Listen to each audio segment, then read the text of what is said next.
हर हर महादेव दोस्तों, आप सभी को स्वागत है फिर से हमारे चैनल में। महादेव आप सभी पर अपना कृपा सदैव बनाए रखे। आशा करती हूँ आप सभी स्वस्थ होंगे। दोस्तों, फिर से आज मैं एक नई कथा के साथ आप सबके बीच में आ गई हूँ और आज मैं आप सभी को 7 भाइयों की एक छोटी बहन की दर्द भरी कथा सुनाने वाली हूँ। जानिए आप सभी इस कथा में कि कैसे जब भक्त के माता पिता गुजर जाते हैं और गरीबी हालातों के कारण जब भाई उनके परदेश चले जाते हैं काम के सिलसिले में, तब उनकी 7 भाभियाँ जो होती हैं अपनी ननद को बहुत ही पीड़ित करती है, उन पर बहुत ही दुर्व्यवहार और अत्याचार करते थे और उन पर लांछन लगाकर 7 भाभियाँ जो होती हैं अपनी छोटी ननद को घर से बाहर निकाल देती हैं। तो दोस्तों, आप सभी 7 भाभियाँ और एक ननद की दर्द भरी कथा पूरा जरूर ही सुनिए और आप सभी को हमारी कथा पसंद आए तो प्लीज़ आप सब वीडियो को लाइक, शेयर और चैनल को सब्सक्राइब जरूर ही कीजिएगा। तो दोस्तों, बहुत समय पहले की बात है कि एक पति पत्नी अपने बच्चे के साथ किसी नगर में रहा करते थे। वो दोनों महादेव के बड़ा ही भक्ति किया करते थे और उनके 7 बेटे और एक बेटी थी। समय के साथ दोनों पति पत्नी का देहांत हो जाता है और 7 बेटा का भी विवाह हो जाता है और उनकी पत्नियां जो होती है वो किसी भी भगवान की कोई भक्ति नहीं किया करती, जबकि 7 भाई की जो एक छोटी बहन थी वो महादेव के प्रिय ही भक्त थी और महादेव के प्रतिदिन भक्ति किया करती थी। वो नित्य आराधना महादेव के तन मन से किया करती थी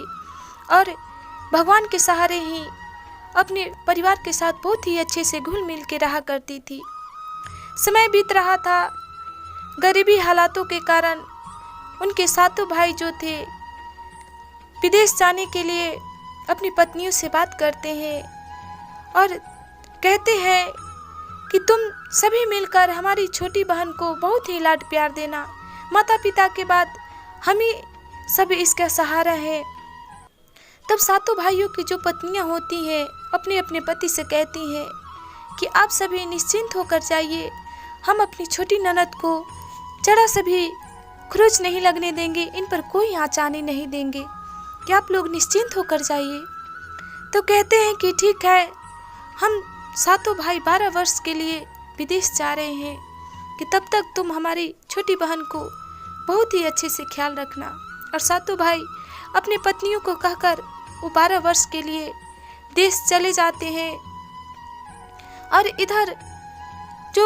भक्ति थी महादेव की तो भक्ति में लीन रहा करती थी, प्रतिदिन भक्ति किया करती थी और उनकी इस भक्ति को देखकर उनकी भाभियाँ उनसे जलन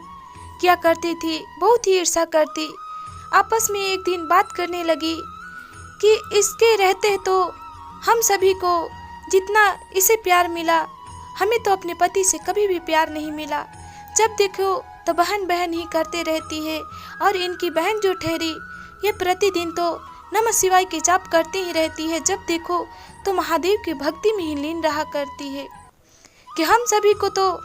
एक काम करना चाहिए कि जब तक हम लोग के पति आते हैं तब तक इसे तो किसी भी प्रकार से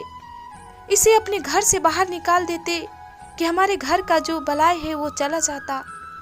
कि हम सभी तो इससे बड़ा ही तंग आ गए हैं। उसे घर की सारा काम करवाती, उसे खाने तक को भी नहीं देती ठीक से। बेचारी भक्त जो थी वो प्रतिदिन रोती रहती थी, परंतु घर के सारे काम को निपटाकर महादेव की भक्ति में लीन रहा करती थी। नित्य आराधना महादेव के तन मन से बड़ा ही किया करती थी और इसी तरह समय बीत रहा था। बस 1 महीने बाकी थे उनके भाइयों के घर वापसी के लिए। तभी 7 जो अपने में उनकी भाभी जो थी बात करने लगती हैं कि अब तो हमारे पति को बस 1 ही महीने बचे हुए हैं घर वापसी आने के लिए। तभी उन 7 में से जो बड़ी भाभी थी वो कहती है अपनी देवरानी को कि फिर से जब हमारे पति घर वापस आ जाएंगे तो फिर से ननद को उसी तरह प्यार लाड दुलार करने लगेंगे और हम सभी को तो इस घर में कोई आदर ही नहीं रह जाएगा, मान सम्मान ही नहीं मिलेगा। जब देखो तो अपनी छोटी बहन के ही लाड प्यार में लगे रहते हैं और हम सभी को तो कोई इस घर में भाव ही नहीं देता है कि एक काम करते हैं, हम सभी सातों मिलकर अपनी ननद को घर से किसी भी तरह बहाने करके निकाल देते हैं और जब हमारे पति आएंगे तो जो बहाने लगाकर हम उन्हें घर से बाहर निकालेंगे वो सारी बातें उन्हें बता देंगे,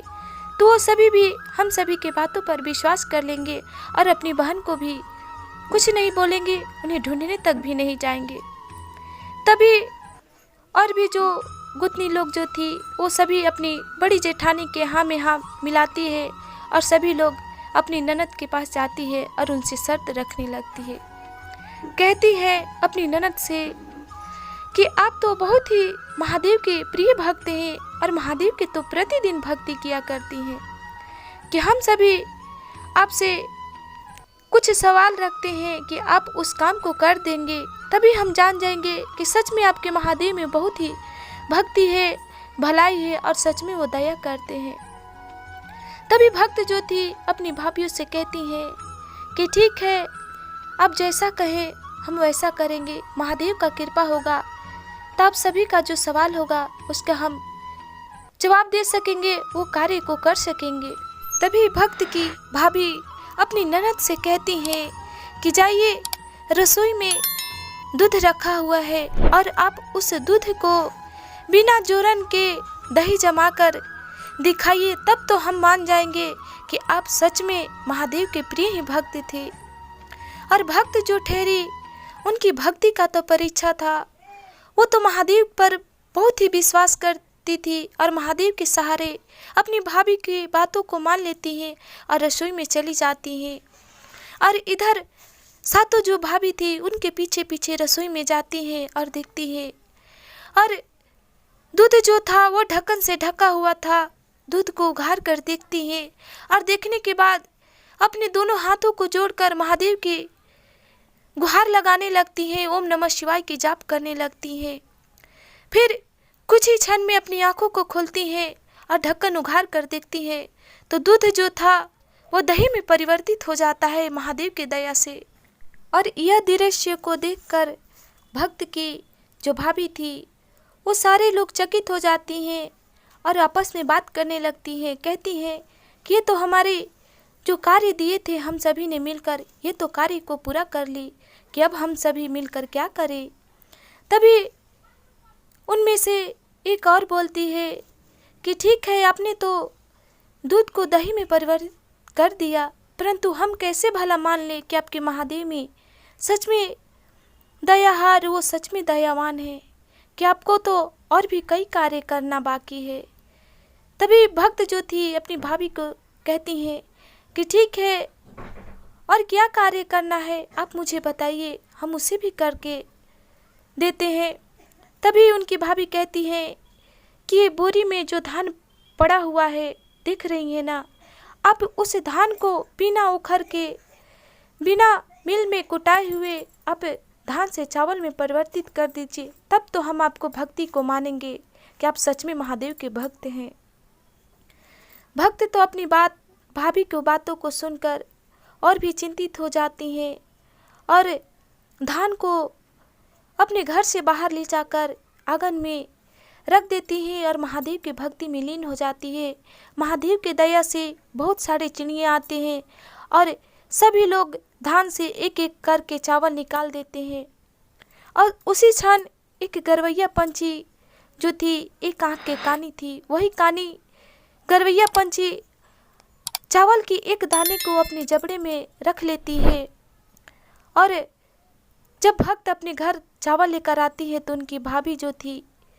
कंटे तराजू पर तौलने लगती है। जब तौलती है तो उस क्षण एक चावल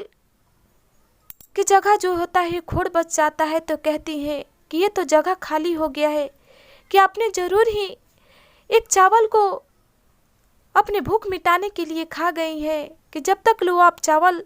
नहीं ला कर देती हैं तब तक ले हम अपने घर में हम सभी मिलकर नहीं रहने देंगे, आपको घर से बाहर निकाल देंगे और आपको एक दाना तक भी कुछ खाने को नहीं देंगे। भक्त तो और भी दुखी हो जाती हैं, फिर से आंगन में जाती है और महादेव की विनती करने लगती हैं। तभी वो गरवैया पंछी आती है और अपने जबड़े में जो चावल एक के दाने एक छिपाई थी वो भक्त को दे देती है और भक्त अपनी भाभी को ला कर दे देती है और कहती हैं कि भाभी अब तो मुझे कुछ खाने को मिलेगा, मैं बहुत ही भूखी हूँ, मुझसे भूख के मारे रहा नहीं जा रहा है कि हमने तो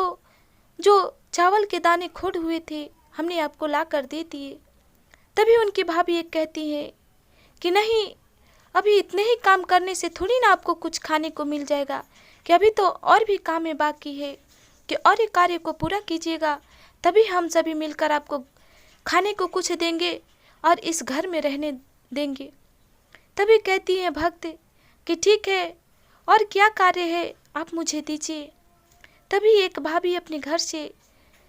कमल को लाती है और कहती है कि लीजिए इस कमल को, काला कमल को देती है और कहती है कि काले कमल को उजला करके लाइए, तब हम कुछ खाने को देंगे आपको, नहीं तो खाने को नहीं देंगे। भक्त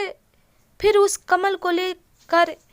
पोखर में चली जाती है और पोखर में जाकर धोने लगती है और धोते धोते महादेव की गुहार लगाने लगती है। महादेव की दया से काला जो कमल था वो उजला बन जाता है और उसे घर वापस ला कर दे देती है अपनी भाभी को। फिर सारे लोग चकित हो जाते हैं और फिर सोचने लगते हैं कि हम जितने भी इन्हें कार्य को करने दे रहे हैं वो सभी कार्य को पुण्य कर ले रही हैं, कि अब हम लोग ऐसा क्या मिलकर किया जाए कि जिससे ये हमारे घर से बाहर चली जाए। तभी एक भाभी के मन में ख्याल आती है और वो अपनी नंद से कहने लगती हैं कि ठीक है, आपने तो सारे कार्य को पुण्य कर दिया, अब आपसे हम एक आखिरी कार्य को करने के लिए बोल रहे हैं, आप उस कार्य को कर दीजिए तभी हम आपको मान जाएंगे और आपको इस घर में रहने देंगे और आपको कभी भी इस घर से कहीं नहीं जाने देंगे। तभी भक्त कहती हैं ठीक है। वो तो सोचती हैं कि अब चलो आखिरी ही कार्य को करना है, हम इसे भी कार्य को कर लेते हैं। तो अपनी भाभी से कहती हैं कि क्या है। तभी उनकी भाभी कहती हैं कि आप बिना विवाह के, बिना पति के बच्चा को उत्पन्न करके हम सभी के बीच लाइए, तभी हम मान जाएंगे कि आप सच में महादेव के भक्त हैं और महादेव की भक्ति किया करती हैं। अब तो भक्त अपनी भाभी को बातों को सुनकर बहुत पीड़ित हो गए और उनके दोनों आंखों से आंसू की धारा चलने लगी और रोती रोती वो महादेव के मंदिर में चली गई और भगवान भोलेनाथ से गुहार लगाने लगी, उनसे विनती करने लगी। विनती करती ही उनकी झोली में एक नन्हा मुन्ना बहुत ही सुंदर गोद में बालक आ जाता है और उस बालक को पाकर बड़ा ही खुश हो जाती हैं और अपने घर लाती हैं। घर लाकर अपनी भाभी को कहती हैं कि भाभी लीजिए, हमने बिना विवाह के, बिना पति के आप सभी के बीच में एक सुंदर बालक को ला दिया। हमारी महादेव की दया से हमारी गोद में एक बहुत ही सुंदर बालक आ गया और हम उसी बालक को आप सभी के सामने लाए। तभी उन सभी में से बड़ी जो थी भाभी वो कहने लगी कि आप तो जरूर ही कहीं मुंह काला करके हम सभी से चुपके चुपके होंगी, विवाह कर ली होंगी, काला मुंह की है, तभी तो आपके गोद में एक नन्हा मुन्ना बालक आया। भला किसी को बिना विवाह के, बिना पति के बालक किसी का गोद में कैसे आ सकता है। और उसी बहाने करके सातों भाभी जो होती हैं अपनी ननद को घर से हाथ खींचकर बाहर निकाल देती है उन्हें और कहती हैं कि तुम हमारे घर से जहाँ मन करे वहाँ चले जाओ, कि हम सभी तो कहीं के नहीं रहे, तुम तो हमारे पूरे खानदान को कलंकित कर दी हो कि हम तो मुंह दिखाने लायक नहीं रहे। पता नहीं कहाँ से मुंह काले करके इस बच्चे को, किस पाप को हमारे घर में ला दी और हम सभी को बहुत ही प्रसन्नता पूर्वक दिखा रही हो कि तुम चले जाओ हमारे घर से। तभी भक्त उस बालक को लेकर शिव मंदिर में चली जाती है और वो जो बालक था वो तो साक्षात महादेव थे और उनके भाई का भी जो समय था 1 महीने के पूरे हो गए थे और भक्त जो थी वो महादेव के मंदिर में जाकर भोलेनाथ से गुहार लगा रही थी और बहुत ही फूट फूट के रो रही थी। तभी उसी क्षण उनके भाई वापसी विदेश से घर आ रहे थे तो उन्हें रोने की आवाज़ सुनाई पड़ती है और रोने की आहट सुनकर वो सभी भाई मंदिर में चले जाते हैं। और जब जाते हैं तो देखते हैं कि उनकी स्वयं बहन ही रो रही है। अपनी बहन को देखकर सातों भाइयों भी बहुत ही रोने लगते हैं और अपनी बहन से पूछने लगते हैं, कहते हैं कि बहन तुम क्यों मंदिर में आकर इतनी फुट फुट कर रो रही है, कि तुम्हारे साथ क्या हुआ, किसने तुम्हारे साथ अत्याचार किया, क्या बात है। तभी उनकी बहन कहती है कि कुछ नहीं भैया, आप सभी घर चलिए, हमें कुछ नहीं हुआ है। तभी उनके बड़े भाई वो जान जाते हैं कि हमारी बहन के साथ जरूर ही कुछ हुआ है, तभी हमारी बहन इतनी फुट फुट कर रो रही है। अपने जंघे को फाड़ते हैं और बहन को जंघे में छिपा लेते हैं और घर वापस चले जाते हैं। और घर जाने के बाद अपनी अपनी पत्नियों से सभी भाई पूछने लगते हैं कि बहन कहाँ गई, हमारी छोटी बहन जो थी वो कहाँ गई। तभी सभी जो पत्नियां थी अपने पति को कहने लगी, आपकी बहन तो बहुत ही कलंकित थी, वो कहीं से मुंह काला करके एक बच्चे को लाई थी हम सभी से चुपके, और उसी कारण हमने उसे घर से बाहर निकाल दिया, पता नहीं वो कहाँ चली गई और हम सभी को तो कुछ पता नहीं है। और यह बातें को सुनकर भक्त जो थी और भी फुट फुट कर रोने लगती है, कहती है कि हे महादेव, आपने कैसा स्थिति दिखाया कि हमारी भाभी जो थी है स्वयं उन्होंने ही हमें इस कार्य को करने को कहा, और जब हम इस कार्य को पूरा किए तो हम पर कलंकित कर रही हैं। तभी उनका भाई अपने जंघे से बहन को निकालते हैं और अपनी पत्नियों से कहते हैं कि लो, हमारी बहन हमारे पास ही है, कि अब तुम सभी बताओ कि तुमने हमारी बहन के साथ क्या किया। तभी कहती है उनकी भाभी कि अपने पति से कि अब अपने ही बहन से पूछिए कि उनके पास ये बालक कहाँ से आया, बिना विवाह के बिना पति के किसी के पास बालक कैसे आ सकता है। यदि सत्य है कि इनके भगवान भोलेनाथ ने ही इस बालक को दिए हैं तो इस बातों को पुष्टि करे, तभी तो हम सभी मानेंगे। तभी भक्त भगवान भोलेनाथ की विनती करने लगते हैं और वो बालक तो स्वयं महादेव ही थे और उसी बालक से तेज प्रकाश प्रज्वलित होती है और साक्षात महादेव वहाँ पर प्रकट हो जाते हैं और सभी को दर्शन देते हैं। तभी सभी जितने भाभियों थी अपनी ननद के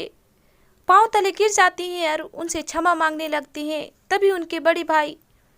भक्त के जो थे कहते हैं, तुम सभी ने मिलकर तो हमारी बहन के साथ घोर अन्याय किया है और तुम सभी का कर्मों का फल अवश्य मिलेगा। जैसी तुम्हारी करनी है वैसा फल जरूर ही तुम्हें मिलेगा। कि तुम सभी हमारी बहन पर लांछन लगा रही थी, जबकि हमारी बहन तो शिव महादेव की सच्ची भक्त है और उनकी दया से ही हमारे बहन से तुम लोगों ने जितने ही काम को करवाए उन सभी कार्य में पुण्य किया। हमारी बहन ने महादेव के उन हमारी बहन पर दया हुआ। तभी सातों भाई जो थे अपनी अपनी पत्नियों के लिए कुआं खुदवाते हैं और सातों भाई अपनी अपनी पत्नियों को कुएं में खादी भूसी भरवा देते हैं और अपनी बहन के साथ अच्छे से रहने लगते हैं। कि कहते हैं कि जब हमारी बहन की ही ना रही तो तुम हमारी क्या रहोगी। और महादेव का दया उनके पूरे परिवार पर होता है और भाई बहन अच्छे से रहने लगते हैं। तो दोस्तों, आशा करती हूँ आप सभी को आज की हमारी कथा भाई बहनों की पसंद आई हो। तो प्लीज़ आप सब कमेंट में महादेव का नाम एक बार जरूर ही लिखिएगा। आप सभी पर महादेव का कृपा सदैव बने रहे। आप सभी को हर हर महादेव।